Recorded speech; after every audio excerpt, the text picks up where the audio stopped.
예, 오늘 2부 첫 순서는 오랜만에 김동연 경기지사 만납니다. 어제 북수원에다가 테크노밸리를 만들겠다 이런 구상을 발표했어요. 어떤 구상인지 듣고 정치 현안도 두루 짚어보도록 하죠. 김동연 지사님 나와 계십니까? 네, 안녕하세요. 안녕하세요. 네, 반갑습니다. 어제 북수원 TV 벨트를 조성하겠다 이런 기자회견 하셨어요. 예, 그렇습니다. 저는 무슨 TV 그러시길래 무슨 유튜브 채널 텔레비 만드시는 줄 알았어요.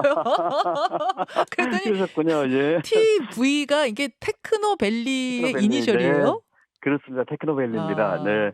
저희가 지금 경기도에 지금 산업벨트가 이제 반도체 또 바이오, 모빌리티 이렇게 이미 만들어져 있는데요. 네. 거기에 이제 AI를 기반으로 한 그 지식산업 벨트를 만들려고 하는데 음.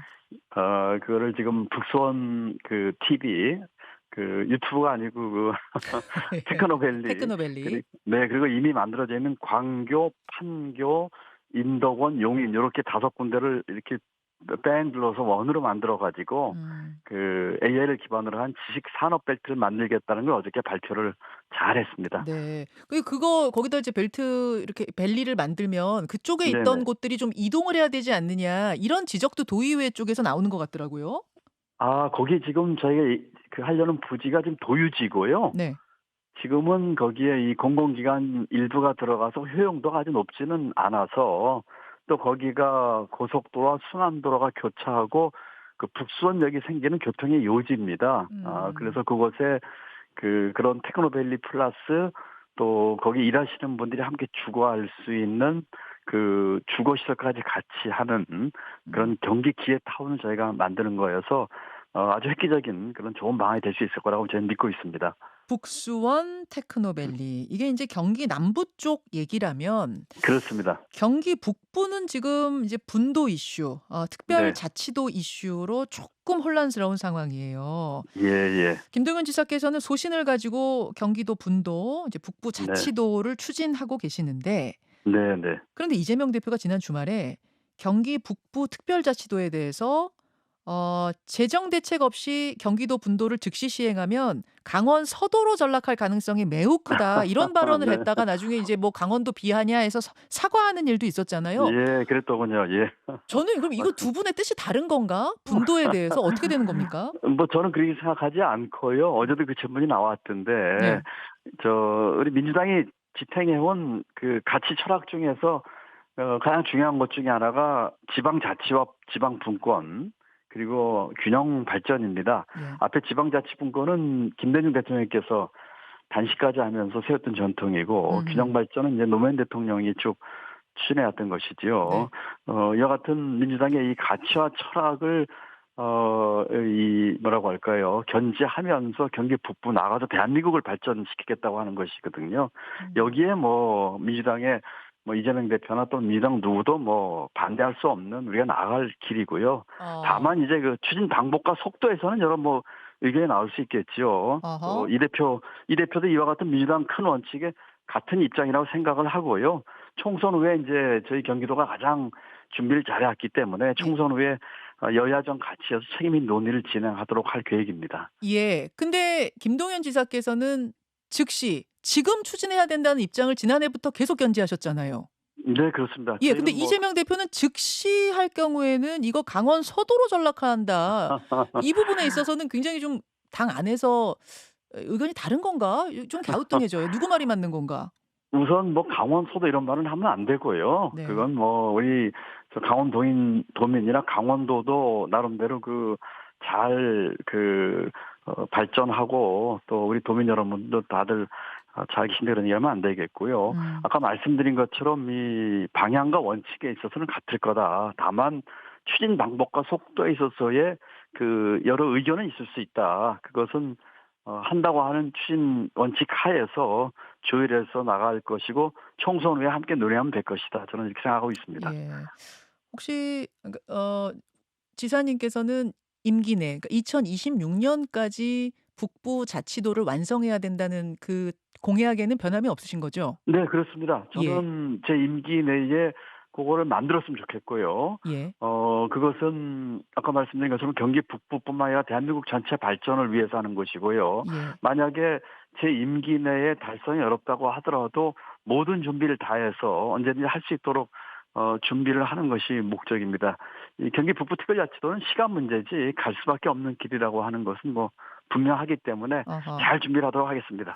그 당에서 혹시 그 진행시키는 데 도움을 안 준다든지 뭐 이렇게 되지는 않겠어요? 지금 뭐 북부에 있는 우리 지금 현역 의원들이나 지금 후보자들 대부분이 같은 공약을 저와 내세우고 있거든요. 음. 뭐 이 민주당에 이제까지 온 길이 말씀드린 것처럼 지방 분권과 자치, 지역균형 발전이기 때문에 함께 그 방향으로 나가고 방법과 절차에 있어서는 이제 서로 협의를 하면 되지 않겠나 이렇게 생각하고 있습니다. 오히려 한동훈 비대위원장이 22대 국회가 개원하자마자 약속대로 서울 편입하고 경기 북도 그 자치도 원샷법을 즉시 추진하겠다. 이렇게 얘기를 해서 어떻게 보면은 국민의힘 쪽하고 지금 더 이 방향이 맞는 건가? 어떻게 되는 건가? 이런 이야기들도 좀 나왔습니다.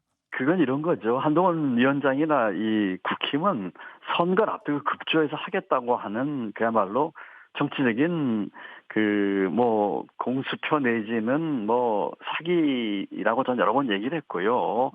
진정성 있게 이걸 추진하기 위해서 어떤 준비를 했는지 묻고 싶습니다. 그렇기 어. 때문에 저희 민주당에서 추진해왔던 그런 원칙에 따라서 또 우리 이번에 이제 음. 후보자들이나 또 앞으로 이제 선거 끝나면 당선되는 많은 분들과 함께 네. 뭐 차질 없이 추진하겠다 이렇게 말씀 또 드립니다. 알겠습니다. 김동연 경기도지사 지금 만나고 있습니다.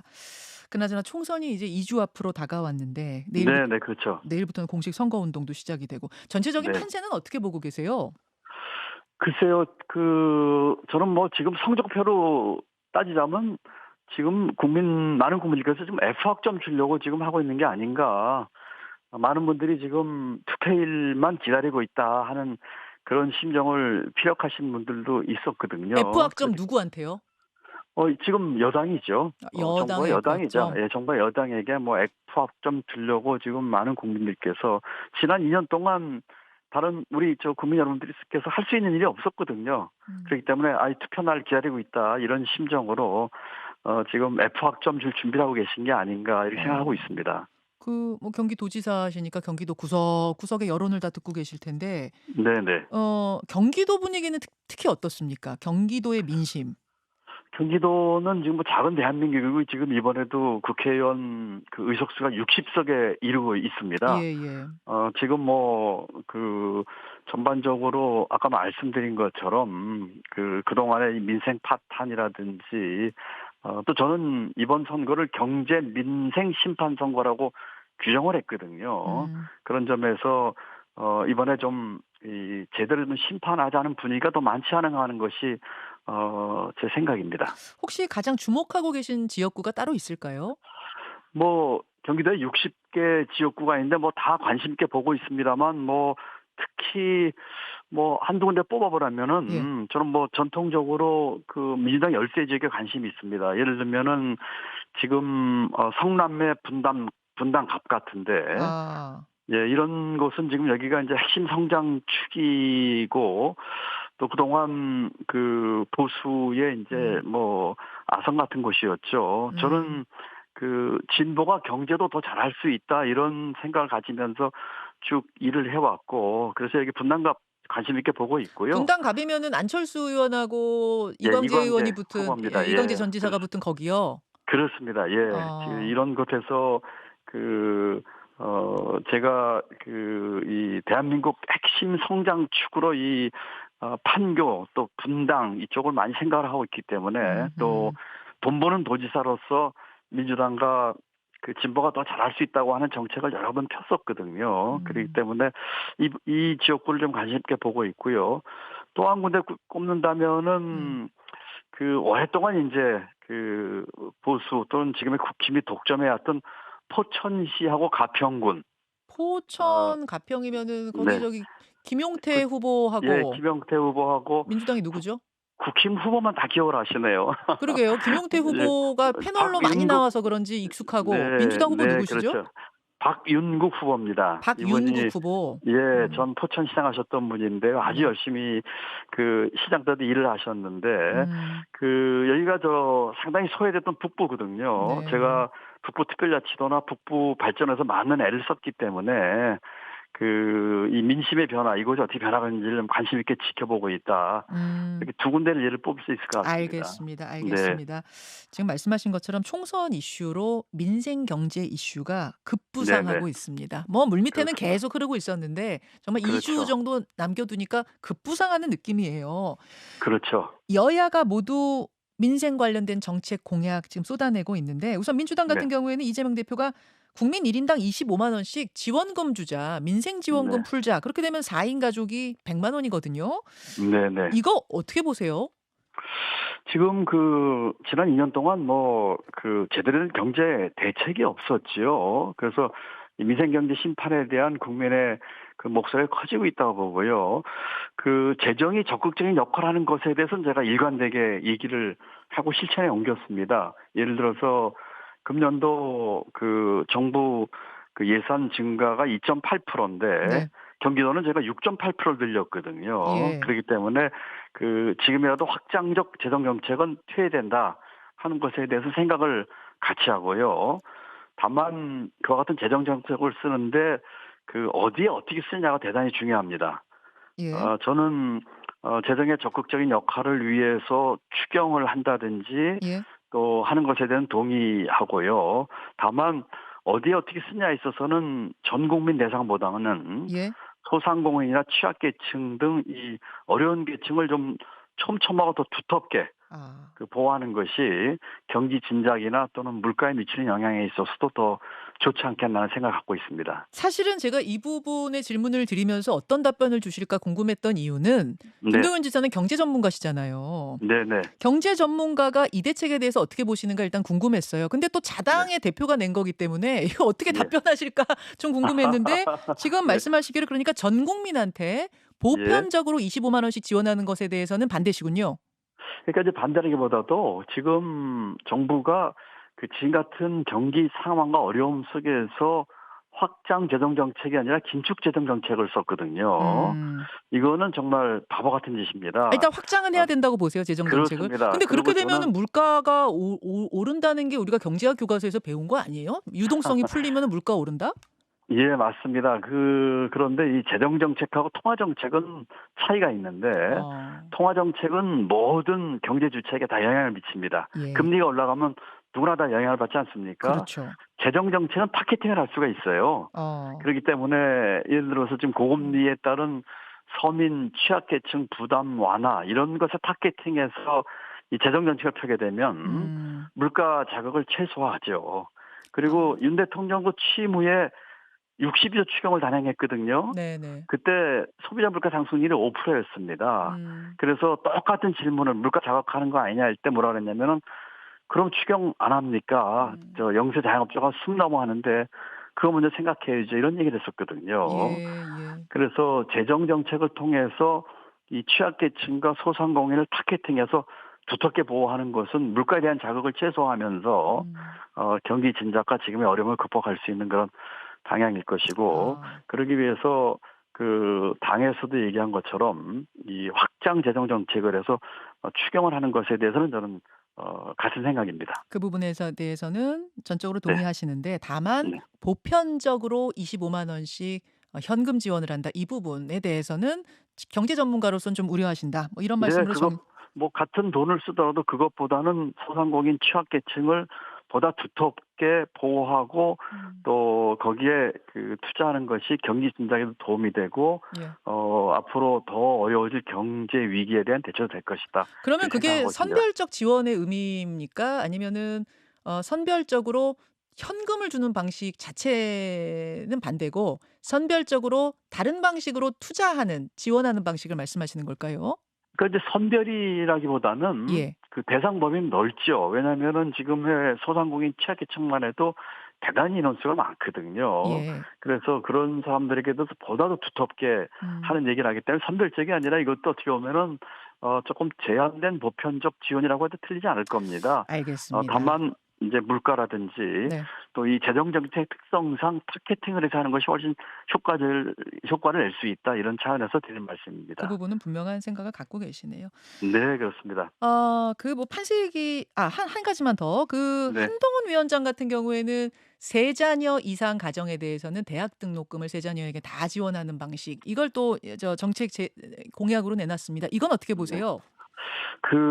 이 저출생 문제에 관련돼서 얘기하는 것에 대해서 뭐 하여튼 이것저것 많은 대안을 내고 네. 있는데 그렇게 단편적으로 하나 가지고 하는 것에 대해서는 저는 효과에 대해서 대단히 의아심을 갖고 있습니다. 그렇기 때문에 이 저출생 전체에 대해서 전반전을 같이 봐야죠. 예를 들어서 지금의 이 과도한 경쟁 또 도시의 밀집 이런 것들이 저출생의 큰 원인이 되고 있거든요. 그래서 음. 단순히 뭐 대학생 다자녀 지원하는 것뿐만 아니라 네. 전체적인 국정 전체를 보면서 저출생에 대한 종합계획을 만들어야 생각을 하고 있고요. 음. 경기도 같은 경우는 도정 전체의 모든 국실이 이 저출생 문제를 같이 보고 있습니다. 그런 식으로 예. 해야지 예. 예. 선거 앞두고 뭐 선심성으로 하나 툭툭 내놓고 하는 것은 저는 진정성과 효과 면에서 그다지 효과적이지 않을 거다 이렇게 보고 있습니다. 윤석열 대통령 민생 대토론회 지금 전국 순회하고 계시잖아요. 네네. 거기서도 여러 가지 정책들이 나오고 거기에는 뭐 또 경제적인 정책, 경제와 연관된 정책들이 많은데 경제 전문가로서 그 부분은 어떻게 보십니까?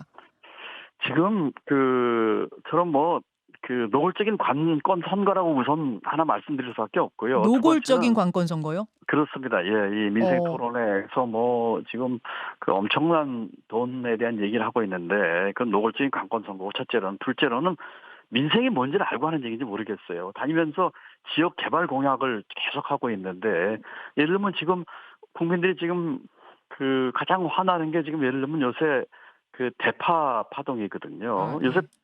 파테크란 말도 나오고 있어요. 예. 이제 제 SNS에 어떤 분이 예. 예.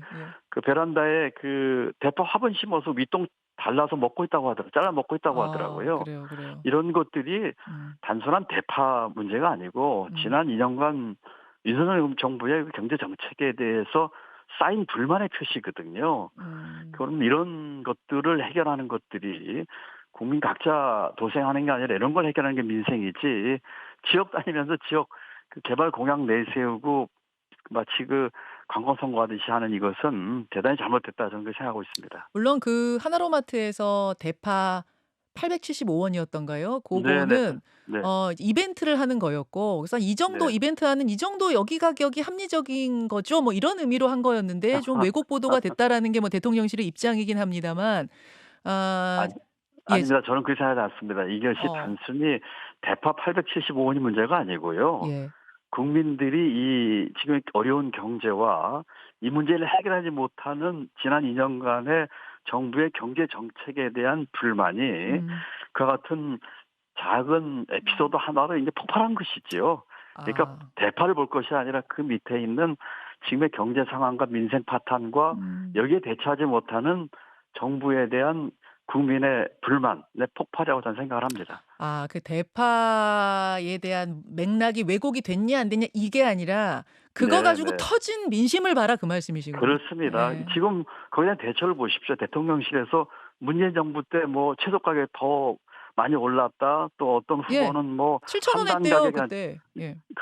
그다음에 또 어떤 후보는 한 단 가격이 아니라 한 뿌리 가격이다. 이거 전부 국민의 염장 지르는 얘기들이거든요. 아직도 이 문제의 본질이 뭔지를 모르고 계시는 거죠. 알겠습니다. 알겠습니다. 근데 네. 지금 저 관건 선거 얘기하셨잖아요. 대통령 관건 선거. 근데 네네. 경기도 의회 국민의힘 소속 도의원들도 김동연 지사님도 지금 저 선거를 많이 개입하고 있는 거 아니야 이런 비판 성명 내놨더라고요.